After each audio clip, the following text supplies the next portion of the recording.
الحمد لله الحمد لله نحمده ونستعينه ونستغفره ونؤمن به ونتوكل عليه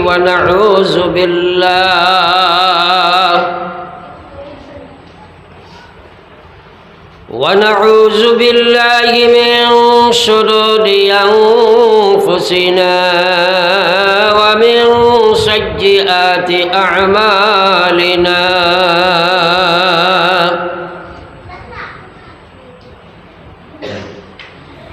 من يهده الله فلا مضل له ومن يضلل فلا هادي له ونشهد أن لا إله إلا الله وحده لا شريك له ونشهد أن سيدنا وشفيعنا وسندنا وإمامنا ومرشدنا ومولانا محمدا عبده ورسوله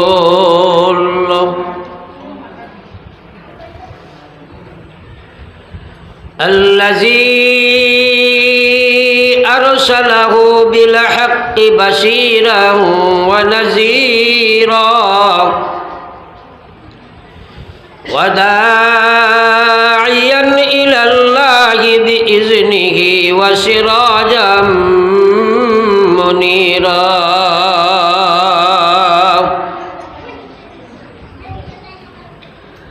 أما بعد فقد قال تبارك وتعالى في كلامه العظيم والفرقانه الحميد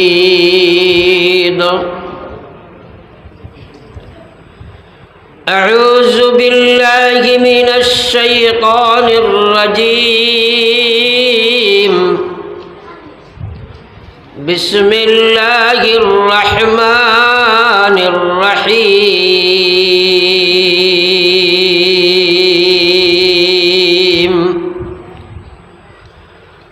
كل نفس ذائقة الموت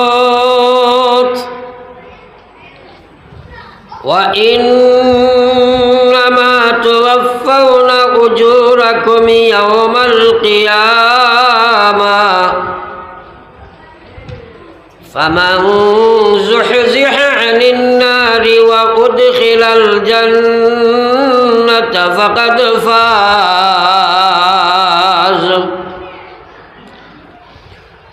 وما الحياة الدنيا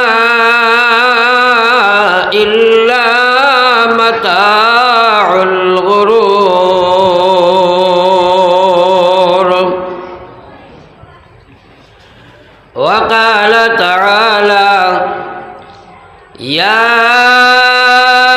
أيها الذين آمنوا ادخلوا في السلم كافة ولا تتبعوا خطوات الشيطان إنه لكم عدو مبين وقال رسول الله صلى الله عليه وسلم من مات فقد قامت قيامته وقال تعالى في شان حبيبه إن الله وملائكته يصلون على النبي يا أيها الذين آمنوا صلوا عليه وسلموا تسليما صلى الله على سيدنا ومولانا محمد وعلى آل سيدنا ومولانا محمد صلى الله على سيدنا ومولانا محمد وعلى آل سيدنا ومولانا محمد صلى الله على سيدنا ومولانا محمد وعلى آل سيدنا ومولانا محمد استغفر الله أستغفر الله إن الله غفور رحيم أستغفر الله سبحان الله وبحمده سبحان الله العظيم سبحان الله وبحمده سبحان الله العظيم سبحان الله وبحمده سبحان الله العظيم معزز مكرم حضرت صدر اجلاس قبیل احترام حضرات علماء کرام মুরব্বিয়ান ism এতদ অঞ্চলের দিনদরদি আমার তরুণ যুবক মুসলমান ভাইয়েরা আল্লাহ পাক পরবর্তীকার আলমের মেহেরবানির বিনিময়ে দুনিয়ার মাঝে আল্লাহর কাছে সবচেয়ে পছন্দিদা জায়গা হইল মসজিদ। মসজিদের ভিতরে দিনই এক জলসা। আল্লাহ পাক আমাদের এই আশার বসার মাতার শোনার সুযোগ দান করছেন। তাই মহান আল্লাহর প্রশংসা হিসাবে একবার আমরা সারাই পড়ি চাই আলহামদুলিল্লাহ। ভাই হলের বুজুর্গ হল প্রত্যেক জিনিসের নিয়ম ডিসিপ্লিন শৃঙ্খলা থাকে। মানুষে যখন শৃঙ্খলারে মানে তখন সেই জিনিসটাকে লাভ হাসিল করা যায়। আর দিনী মহফিলর সুন্নতি তরিকা নিয়ম এবং ডিসিপ্লিন হইল ফাঁক মারিয়া আগ বাড়িয়া হেলান উলান সারিয়া বয়া।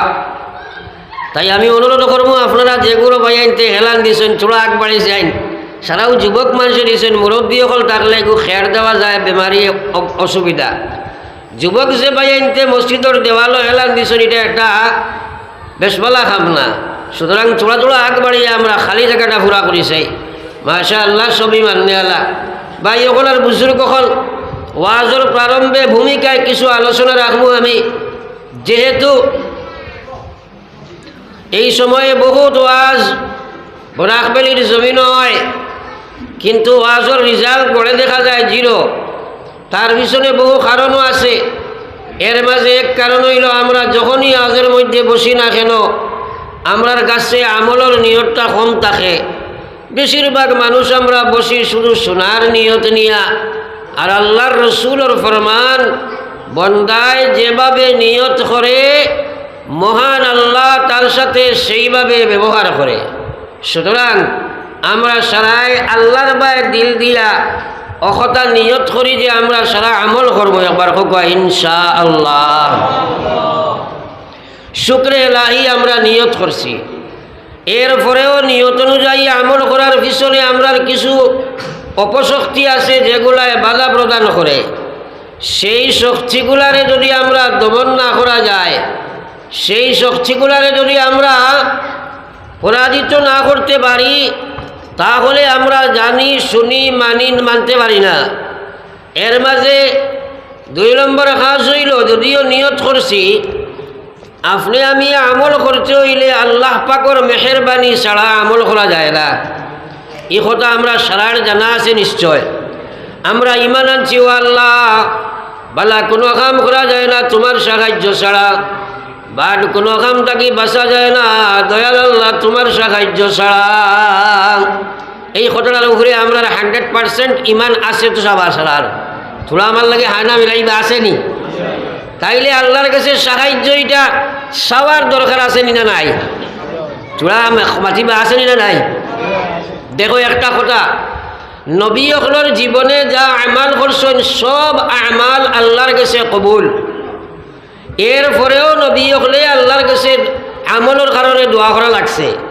হযরত ইব্রাহিম আলাইহিস সালাতু ওয়াস সালামা মুসলমান জাতির পিতা আবুল আম্বিয়া, এরপরেও আল্লাহর কাছে দোয়া কথা, রাব্বি জাআলনি মুকিমাস সালাহ ওয়া মিন যুররিয়াতি রাব্বানা ওয়া তাকাব্বাল দুআ। আল্লাহরে কইনো আল্লাহ আপনি আমারে নমাজি বানাও, আপনি যদি আমারে নমাজি না বানাও আমি নবী ইব্রাহিমের দ্বারা নমাজি বানা সম্ভব না। রব্বুল আলামিন আপনি আমারে নমাজি বানাও, আমার আওলাদরে আপনি নমাজি বানাও, আল্লাহ আপনি আমার দোয়ারে কবুল ফরমাও। ও কথাটারে আমরা চিন্তা করি যাই, আমরা নিজে নিজরে নমাজি বানাইবার লাগিয়া আল্লাহর কাছে কেমন মাঙ্গিলাম, কেমন চাইলাম, কেমন খুঁজিলাম। সুতরাং আমরারও দোয়া খান্দা খুঁজা মাঙ্গার দরকার আছে। সেহেতু আমরা একবার সারায় আল্লাহর কাছে দোয়া করি কে মহান আল্লাহ আপনি আমরা সারারে আমলের তৌফিক দান করুক। একবার হোক আমিন। আরো দিল থেকে একবার পড়িলাই আমিন। একবার আমরা দুরূদ শরীফ পড়ি সাল্লাল্লাহু আলাইহি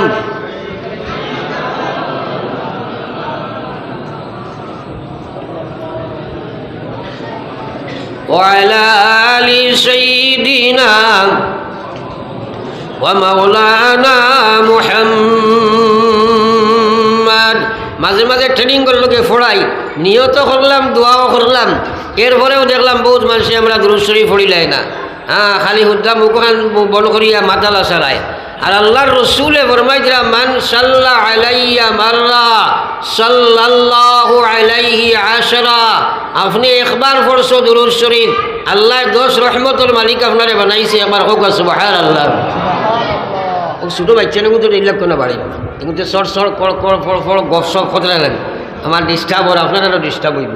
তারা কলে কলে কেউ বাড়ির দিলে তো, কারণ আমরা মূল্যবান সময়টা তারা নষ্ট করলি, তারা বুঝতে নাই। আর না কেউ গার্জেন হিসাবে লইয়া বকুয়া। দুরূদ শরীফ পড়ো সাল্লাল্লাহু আলা সাইয়্যিদিনা ওয়া মাওলানা মুহাম্মদ ওয়া আলা আলি সাইয়্যিদিনা ওয়া মাওলানা মুহাম্মদ। আমরা সারা ইয়াকিন বিশ্বাস আছে আখিরাতের উপরে, ময়দানে মাহশরের উপরে। বিশ্বনবী মুহাম্মদুর রাসূলুল্লাহ ফরমায় ময়দানে মাহশরও আমরা যেদিন সবাই গিয়া যাব হইমু, এই দিন মায়ে মেয়ে, বাবা ছেলে, বাইয়ে বাইয়ে, বইনে বইনে কোনো রিশতাদারি খেওয়ার কোনো কামও লাগতো না। ও আল্লাহ রসুলে ফরমাইলাম সেই মহা বিপদের দিন, সেই কঠিন সমস্যার সময়ে আমার সেই উম্মত আমার সবচেয়ে মায়ার উম্মত হইবা, যাইন দুনিয়ার জমিন সবচেয়ে বেশি দুরূদ শরীফ পড়িবা। একবার পড়িলাই সুবহানাল্লাহ। নিশ্চয়ই আমরা নবীজির মায়ার আশা উমেদ আছে না নি আমরা? দেখো এক একটা কথার দাম দেই আমরা, এটা কথাগুলোর দাম দেই না, এটা জানি শুনি আর বেজান দাম দেই না। নিশ্চয় আমরা আল্লাহর রসুলের মায়ার যে মানুষটা ময়দানে মাহশর বনবো, আল্লাহর কসমি মানুষ বেলা হিসাবে জন্নতি। একবার কই না সুবহানাল্লাহ। কিন্তু দেখি দুরূদ শরীফের রুটিন আমরা আছে কি নাই, দেখবো গড়ে জিরো দেখাইব। এর কারণে আপনার কাছে আমার অনুরোধ, আমরা সারাইয়ের যদি আর না পারি রোজানা 100 বার দুরূদ শরীফ পড়িব। একবার হোক ইনশাআল্লাহ। আরো জোরে কই না ইনশাআল্লাহ। ও আল্লাহর কাছে মাঙ্গি আল্লাহ আমলের তৌফিক দিও। হোক আমিন। আমি ভাই অকল বুজুর্গ হল বেমার দেখিয়া কিছু বেঁকে গেছিলাম, আমি ওয়াজের প্রারম্ভে প্রত্যেকটা ওয়াজও আমলের সূত্র বয়ান করি, কারণ আমলের সূত্রগুলা না শুনলে ওয়াইজ যখন আইবা ওয়াজ করবা আপনারা শুনা হইব কিন্তু আমল হইত না, শুনা হইব আমল হইত নাই। এর কারণে আমল করতে গিয়া কিছু অপশক্তি বাধা প্রদান করে, এইগুলারে যত সময় চিহ্নিত করিয়া দমন না করবায় আপনি আমি জানি বহুত কিচ্ছু মানা সম্ভব নাই, আপনি আমার জানা আছে কিন্তু ছাড়া সম্ভব নাই।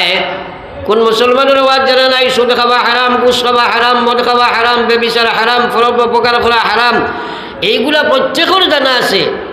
জানিয়া নাফরমানি করে আর জানিয়া আল্লাহর বিধান মানে না, তার পিছনে কোন শক্তির হাত মুসলমান, কোন শক্তি মানুষের এইগুলা করতে বাধ্য করে, ছাড়তে বাধ্য করে? একমাত্র কারণ হইল প্রত্যেক মানুষের ভিতরে নফস আছে মুসলমান, মানুষে মন ইচ্ছায় চলাফেরা করে। এই নফসের মধ্যে 5টা দুশ্মন আছে, এই পঞ্চরিপুর লাগি মজা খেতা করার লাগি ইমান দেওয়া হয়েছে, আপনারা ইসলাম দেওয়া হয়েছে। এই পঞ্চরিপুর লাগি আমাদের কোনো যুদ্ধ দেখাত নাই, আমরা মন চাহে জীবন বানাই, যার কারণে মুসলমানে আজ নাফরমানির দিকে দাবিত হয়, যার কারণে মানুষ জাতি আল্লাহর বিধান ছাড়তে বাধ্য হয়। তাই এই পঞ্চশক্তির যত সময় দমন না করবায় আপনি আমি নফসর গোলামিত্ব স্বীকার করিয়া আল্লাহর নাফরমানির মধ্যে দাবিত হইব মুসলমান। যার কারণে এই নফসর লগে দেখা দখল না করা পর্যন্ত হাজার ওয়াজ শুনবায় আপনি নমাজও পড়তে পারতেন না। বহুত মানুষ আছে এবারে বলো মাদ্রাসাত পড়নেওয়ালা মানুষ বেনমাজি হইয়া ঘুরের, আমি সচককে দেখছি। একবার হোক না আউযুবিল্লাহ, জোরে একবার কই না আউযুবিল্লাহ। এই আপনার এশিয়া মহাদেশের মধ্যে সবচেয়ে বড় মাদ্রাসা দারুল উলুম দেওবন্দ, তোরা হা না কই না? হ্যাঁ, ও দারুল উলুম দেওবন্দর ফারিক বেটাও এখানে আমার দারোর মাত মাতিয়ার নিজের সচককে দর্শক, এটা কিচ্ছু নাই, এটা কিচ্ছু নাই, নমাজও নাই, শার্ট প্যান্ট জিন্ন আছে। একবার হোক না আউযুবিল্লাহ।